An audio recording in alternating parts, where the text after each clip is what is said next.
અને જય શ્રી કૃષ્ણ. મારા વ્લોગમાં બધાનું સ્વાગત છે. આજે આપણે બનાવશું ચ્યવનપ્રાશ. એની માટે મેં 1 કિલો આમળા ધોઈને તૈયાર રાખ્યા છે. એની સાથે 1.5 કિલો ખડી સાકર છે, જેને આપણે અત્યારે મિક્સરમાં પીસીને ઝીણો પાવડર કરી નાખશું. ને એની સાથે આપણે જોશે તૈયાર ચ્યવનપ્રાશનો મસાલો, જે આયુર્વેદિકની દુકાનોમાં મળે છે. હવે આપણે ચાલુ કરીએ. પહેલાં આવીને આપણે આમળાને બધાને બાફી લઈએ. કુકર તૈયાર જ છે. હવે હું આમળા બાફવા મૂકી દીધું, ધોઈ કરીને તૈયાર રાખેલા છે. તે આમળા બાફવા મૂકી દીધા છે. હવે આપણે એમાં વિસિલ મૂકીને 4-5 વિસિલ વગાડી દઈએ એની. પછી આપણે આગળ કરશું. આમળા બફાય ત્યાં સુધી આપણે સાકરને અધકચરી ખાંડી લઈએ, જેનાથી મિક્સરમાં બરોબર જલ્દી પીસાઈ જાય, હાવ ભૂકો થઈ જાય. હવે હું એને ધીમે ધીમે ખાંડી દસ્તામાં ખાંડું છું. આગળ પછી કુકર ઠરે પછી આપણે આગળ જોશું. ખડી સાકર બધી હવે ખંડાઈને ઝીણી કરી નાખી છે. હવે આપણે એને આવીને મિક્સરમાં એકદમ ઝીણી પીસી નાખશું. ઠરી ગયું છે. હવે આપણે એમાંથી આમળાને કાઢી લઈએ. આમળા એકદમ જ સરસ બફાઈ ગયા છે.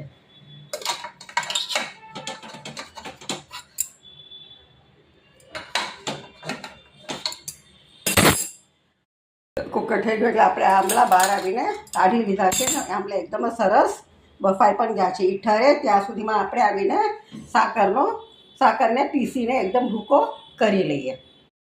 એકદમ ઝીણી મિક્સીમાં પીસી લીધી છે. હવે આપણે આમળા ઠરી ગયા છે, તો આમળાને પણ હવે પીસી નાખીએ.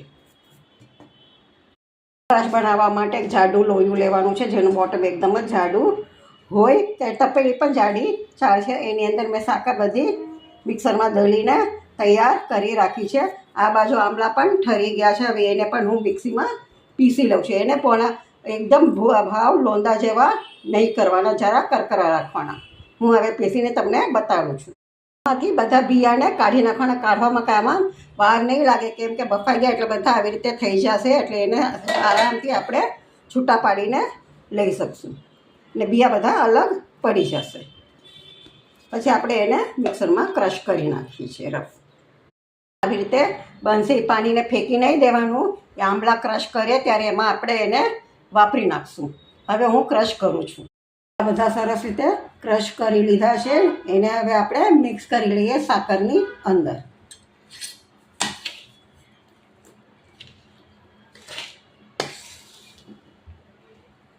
મિક્સ થઈ જાય પછી આપણે એને ગેસ ઉપર મૂકી દઈશું. પહેલાં થોડી વાર ફાસ્ટ તાપ ઉપર કરવાનું છે, પછી આપણે એકદમ ધીમો કરીને કરવાનું છે. ખાંડ ઓગળે ત્યાં સુધી આપણે ફાસ્ટ ગેસ ઉપર કરી શકીએ છીએ.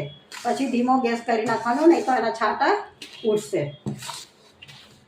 એટલે આપણે ધ્યાન રાખીને પછી કરવાનું છે કે સતત હલાવતા રહેવાનું છે.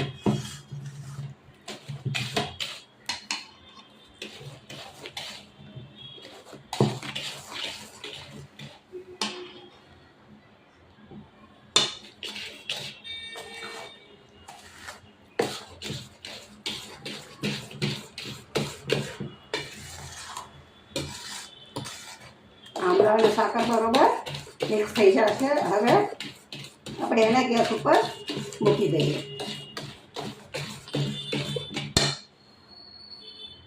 ચાલુ કરીને હવે એને સતત હલાવતા રહીએ. પહેલાં ફાસ્ટ ગેસ ઉપર ચાલશે.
ખદખદવા લાગ્યો છે. હવે આપણે ગેસને ધીમો કરીને એને ધીમા તાપે થવા દઈએ. આમાં ખાસ ધ્યાન રાખજો, બહુ આગળ ઊભા નહીં રહેતા, નહીં તો બધા છાંટા ઉડશે. ને ફાસ્ટ ગેસ ઉપર પણ કરતા નહીં. એમ લાગે તો એક ઢાંકણું ઢાંકી રાખો કચરું, ને પછી એમાં હલાવતા રહ્યો. હવે આને ધીમા તાપે આપણે ખાવા દઈએ.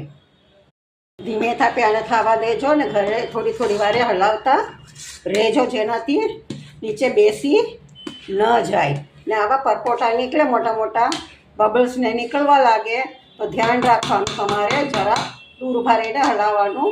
ને થોડી વાર હલાવ્યા પછી ચમચો જારો જે પણ તમે વાપરતા હોય એને તમારે કાઢીને એને મોટા ઢાંકણાથી એક ઢાંકી દેવાનું, પોણા ભાગનું એને ઢાંકી દેવાનું, પણ થોડી થોડી વારે હલાવતા રહેવાનું.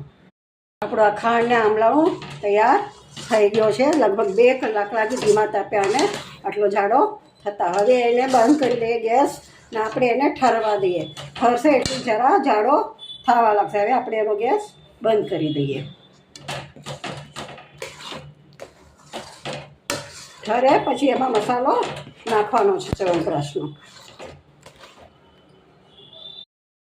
આ ઠરી ગયું છે. હવે આપણે આવીને એમાં મસાલો કરી દઈએ. એક સરસ જાડો થઈ ગયો છે. હવે આપણે એમાં મસાલો કરી દઈએ. મારી પાસે આ 50 ગ્રામ જેટલો મસાલો છે, એ હું નાખી દઉં છું. જો તમારે તીખો કરવો હોય તો તમે હજી થોડો નાખી શકો છો.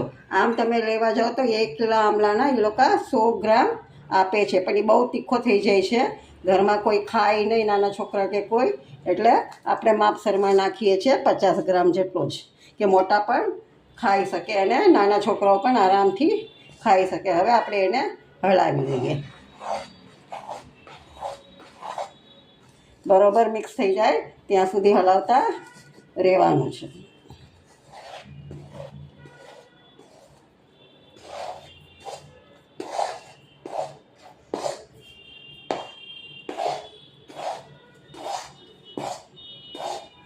હું આખો હલાવીને પછી તમને બતાડું છું.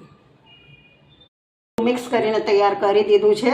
હવે આપણું તૈયાર ચ્યવનપ્રાશ થઈ ગયો છે. જો તમને આવીને આમાં મધને નાખવું હોય તો તમે નાખી શકો છો. કેસર પણ નખાય છે, પણ અમારા ઘરમાં કોઈને એ ભાવતું નથી. અમારે આ સાદો જ ભાવે છે, એટલે હું એ મધને એ નાખતી નથી. 1 કિલોમાંથી લગભગ 2 કિલો જેટલો આપણો ચ્યવનપ્રાશ બની જાય છે. બહાર લેવા જાય તો બહુ જ મોંઘો પડે છે. એની કરતાં ઘરે બનાવેલો પ્યોર હોય એટલે સારો પડે છે. તમને જો અમારો આ ચ્યવનપ્રાશનો વિડીયો સારો લાગ્યો હોય તો અમારી ચેનલને તમે સબસ્ક્રાઈબ કરજો, લાઈક કરજો, શેર કરજો અને કમેન્ટ કરવાનું ભૂલતા નહીં. પણ સબસ્ક્રાઈબ તો જરૂર કરજો, જેનાથી અમને જરા ઉત્સાહ મળે કે અમે નવી નવી તમને વાનગીઓ આવી બતાવતા રહીએ કરીને. ચાલો, જય શ્રી કૃષ્ણ.